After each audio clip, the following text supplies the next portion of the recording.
Hello and welcome back. I'm Victor James, author of the Megacosm, and I wanted to talk to you guys about my Toxic Masculinity Tuesday series for Bleeding Fool. That's Bleeding Fool up here, not Bleeding Cool. They don't work for them. And I mentioned them before in my introduction video. So the idea for this series came about during the Summer of Love, during the 2020 riots.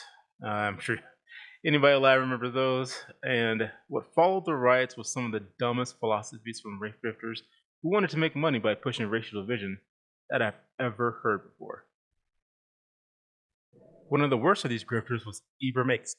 Kendi, who theorized that in order to move forward as a nation, that we need to fight past discrimination with current discrimination. Take a second to think about that. I'm not kidding, he actually did say this. This guy said this above, and it's something I'll never forget. Given this twisted logic that you have to fight discrimination with more discrimination, I had a theory of my own. I theorized that it only makes sense to fight the mythical toxic masculinity that was the topic at the time, that you needed to consume more toxic masculinity. Makes sense according to them, right? So I began with Riki-Oh, the story of Riki. I chose this as my first article because I happened to put this movie in my first book, Fiasco of Adventures. So I have to begin on how I discovered Riki-Oh. Actually, it wasn't really me. It was a friend of mine named Adrian, and we were both stationed in Japan, Misawa, Japan, during the late 1990s. And we happened to be in a bookstore that had VHS tapes, and he had seen a scene from Riki-Oh on a late night talk show. I want to say it's Conan O'Brien or something like that, or uh, if someone getting his head smashed. And he never knew what movie this was until he saw the cover in this obscure bookstore in northern Japan. So he brought the movie home. We watched it. Didn't understand a word because it was all in Japanese, but absolutely fell in love with just how silly and over the top the violence was. So the plot of Riki-Oh is fairly basic old school manga. It's set in a dystopian future, and it's about a guy named Saga Riki-Oh, who is a hero with superhuman strength, and he practices a martial art called Qigong, which gives him more power. He is sent to prison for killing a Yakuza member who harmed his girlfriend. Inside the prisons at the time are privatized, so they're no longer controlled by the government; they're controlled by corporations.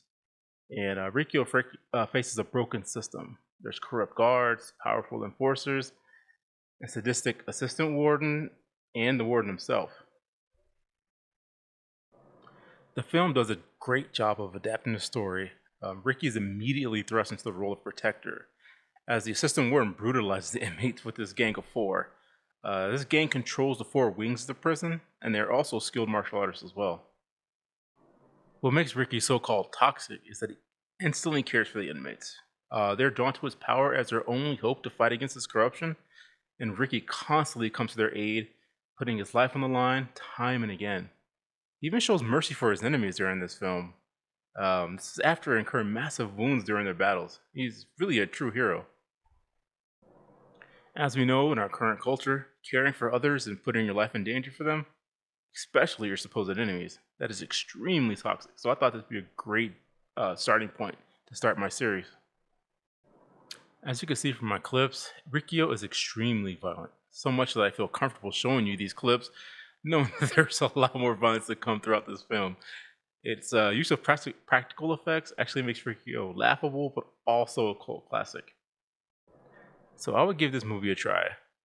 Special thanks to my friend Adrian who found this gem while we were in Japan. And check out Riki-Oh by buying the DVD because who knows how long they will allow something this toxic to stay on streaming. Or you can sail the high seas.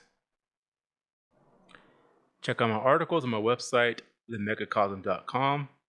And check out my books. The links are in the description below. God bless you and keep you. Okay, that's it. I'm done.